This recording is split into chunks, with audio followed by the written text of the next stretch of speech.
What I'm dealing with is hard because it involves more than just my heart. It involves a lot of little hearts. We have 4 kids and divorce is never easy. Kelly Clarkson just broke her silence, and what she revealed about Brandon Blackstock has left fans stunned. For years, she kept quiet about the emotional pain, the hidden betrayal, and the secret that nearly cost her everything. From being overcharged millions by her own husband to feeling like a single mother in a broken marriage, Kelly's finally telling the truth. This is not just a divorce story, it's about lies, legal battles, and a woman rebuilding her life from the ground up. What did Brandon really do? Join us. Kelly Clarkson didn't come from fame, money, or privilege. She came from a broken home, a town most people haven't heard of, and a place in life where survival, not stardom, was the focus. Her father walked out on her when she was only 6 years old. Her siblings were split up and scattered to different households.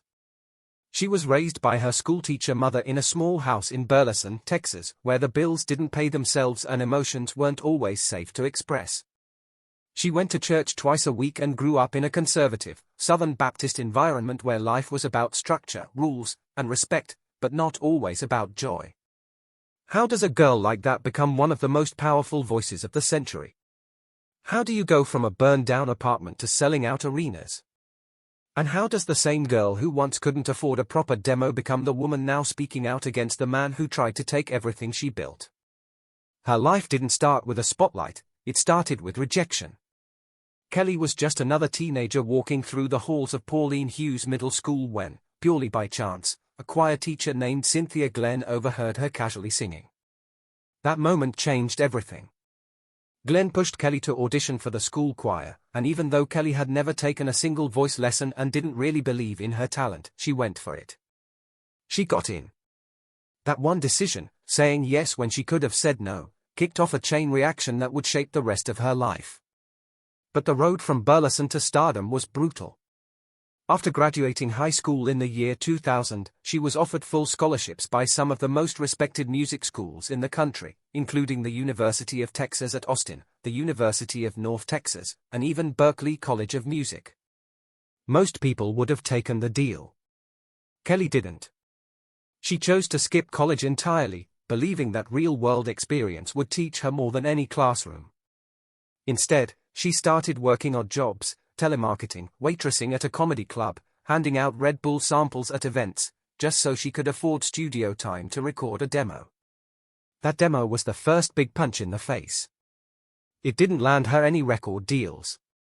She got rejection after rejection, with executives telling her she was too soulful, too emotional, or not marketable enough.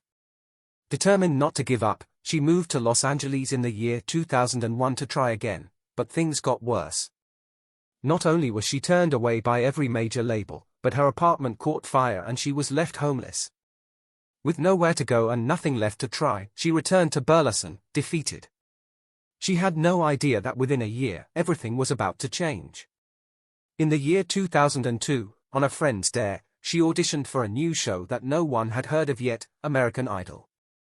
The format was chaotic. The production was confusing. Contestants were left to figure out things like wardrobe and styling with no help. At one point, they were even dropped off at a mall and told to find something TV-worthy to wear. But none of that mattered. The moment she opened her mouth to sing, everything changed. She didn't just survive that show, she dominated it. On September 4, 2002, Kelly Clarkson won American Idol with 58% of the vote. She was 20 years old. Her debut single, a double A-side featuring Before Your Love and A Moment Like This, broke records by leaping from number 52 to number 1 on the Billboard Hot 100. That jump shattered a 38-year-old record previously held by the Beatles.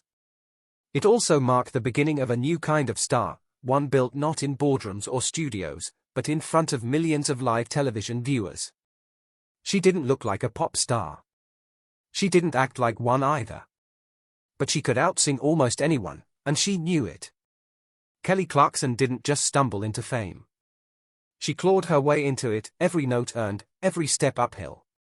But what she didn't know back then, what no one knew, was that one day, the man who stood beside her on stage and behind her in business would quietly start pulling strings that threatened to unravel everything she had built. And for a long time, she kept that betrayal buried.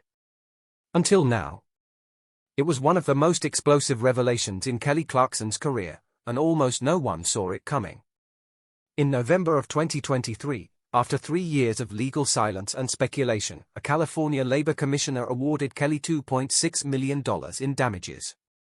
The reason was her ex-husband, Brandon Blackstock, who, along with his father's company, had been illegally managing her career for years without a license. This was fraud hiding in plain sight, and Kelly, who had once kept her pain behind closed doors, was finally done protecting the man who had built his life on her voice and her trust.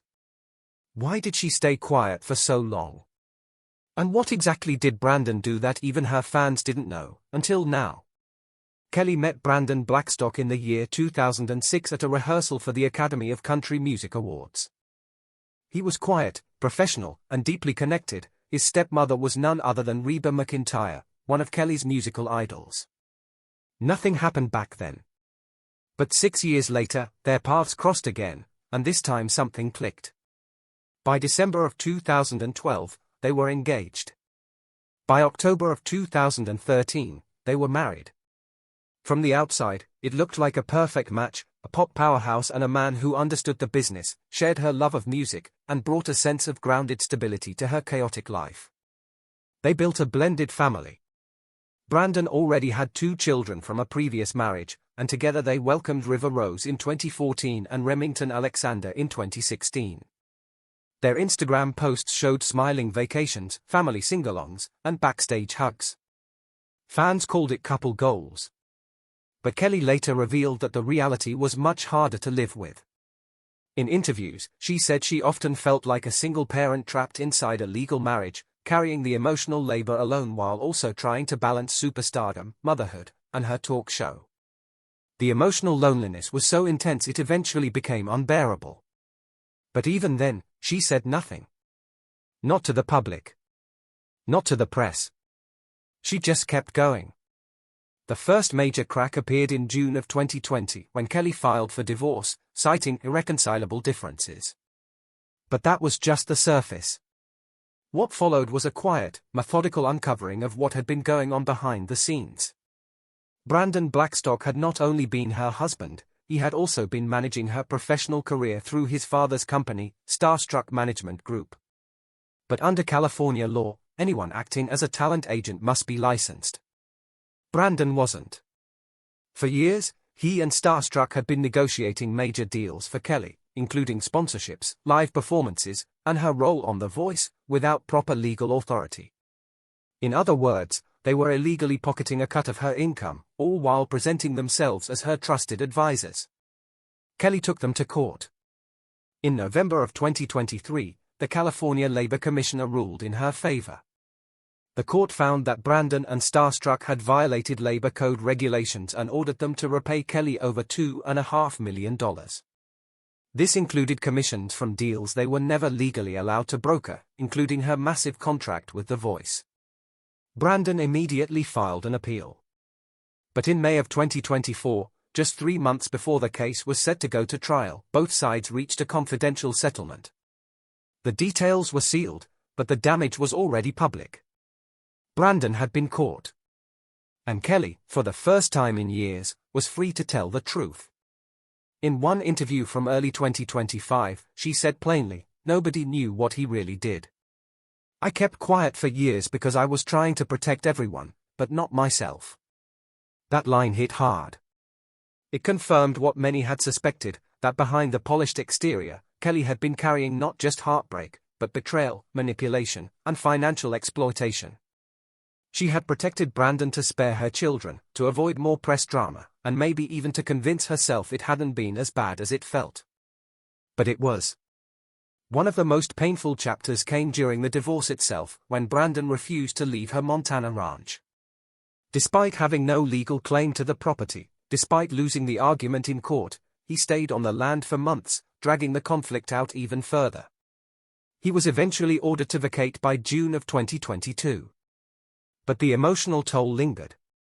Since the final settlement in 2024, things have begun to shift. Brandon and Kelly are no longer at war in public. They've worked out a co-parenting agreement that allows both River and Remington to have time with their father, while Kelly maintains primary custody. She's moved on, at least logistically, but emotionally, the scars are still there. How does someone survive that kind of betrayal, not just from a husband, but from someone who profited off your voice while claiming to love you? How do you speak again after years of silence? For Kelly Clarkson, the answer came not in a lawsuit, not in a press statement, but in finally saying the one thing she had held in for too long: he didn't just break my heart. He took advantage of who I was. And now, the world knows. Divorce, pain, and reinvention. By the time Kelly Clarkson filed for divorce in June of 2020, her world had already shifted in quiet but irreversible ways. The public only saw a few headlines: irreconcilable differences, custody petitions, a ranch dispute, but for Kelly, it was the slow unraveling of a life she had worked relentlessly to hold together. For years, she had carried the emotional weight of a relationship that was slowly hollowing her out.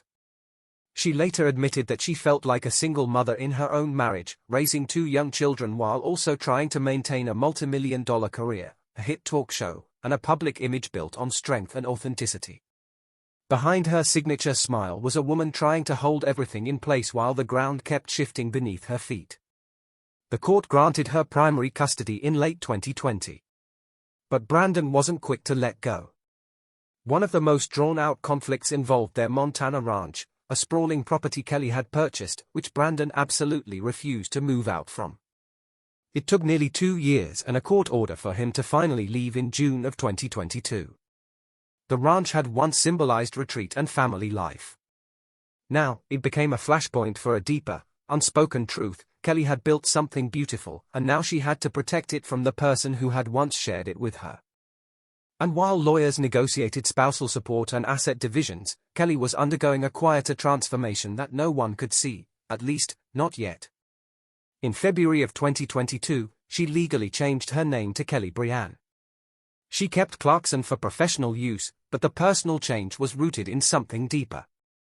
The name Clarkson had always been tied to her father, Stephen Michael Clarkson, who had abandoned the family when she was 6 years old. She had channeled that abandonment into one of her most heartbreaking songs, Piece by Piece, where she wrote, "He never walked away, he never asked for money, he takes care of me, he loves me."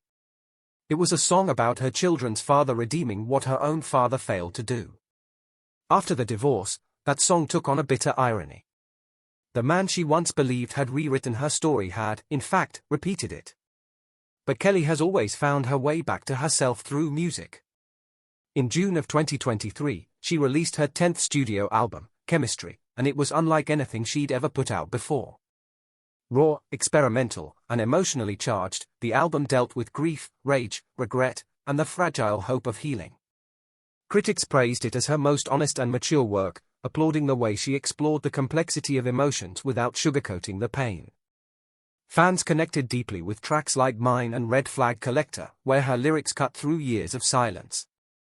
That same year, in a cheeky visual promo for her holiday album, Kelly hung 4 stockings by the fireplace, one for herself, one for each of her 2 children, and a 4th labeled simply, Nope.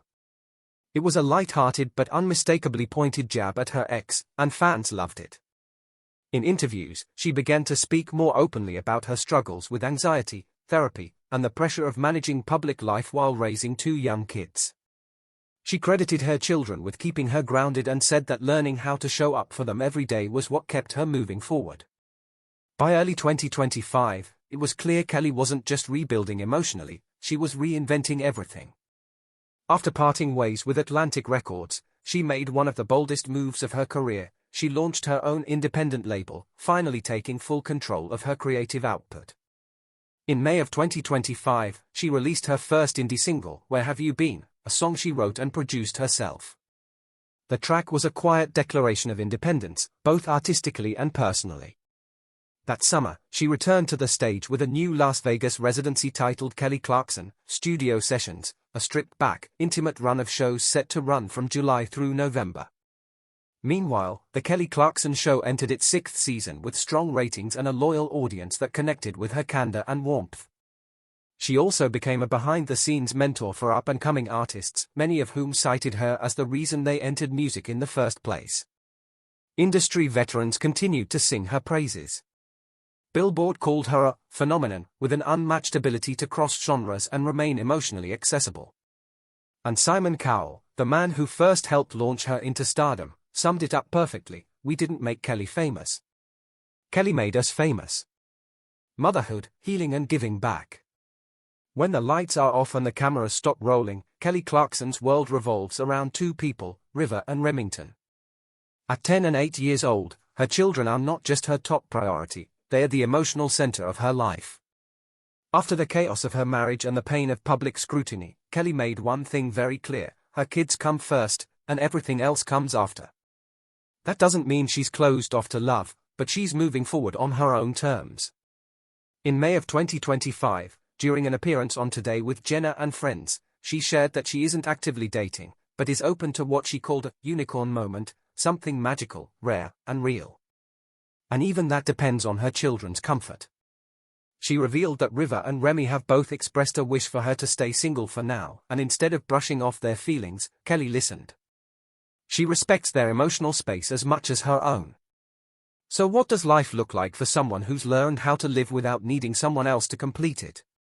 According to Friends and recent June 2025 reports, Kelly is cautiously hopeful. She's not rushing into anything, but she is exploring what a future relationship could look like, carefully, thoughtfully, and at a pace that feels healthy. While on tour or during downtime, she enjoys her alone time, reconnecting with herself and finding joy in the quiet moments she used to miss. Her focus, as she said in multiple interviews, is on healing, stability, and modeling emotional honesty for her children.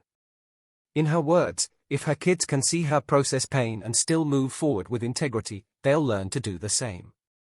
But Kelly's private life isn't just about healing, it's about helping. From the earliest years of her fame, she's been deeply committed to causes that often go unnoticed in the tabloids. She took part in Idol Gives Back, partnered with UNICEF, Feeding America, and Stomp Out Bullying, and became an ambassador for the March of Dimes, walking in their campaigns and helping fundraise for neonatal care and maternal health. One of her most personal commitments came through her involvement with House of Hope, a non-profit supporting orphaned and HIV-affected children in South Africa. Kelly didn't just write a check, she traveled there herself, met the children, listened to their stories, and later performed You Still Won't Know What It's Like, a song written in their honor. And then there's her animal rescue work. On her Texas ranch, Kelly has taken in over 80 animals, blind dogs, amputee goats, and horses recovering from colic. These weren't vanity pets. They were injured, abandoned, or medically fragile animals who needed care.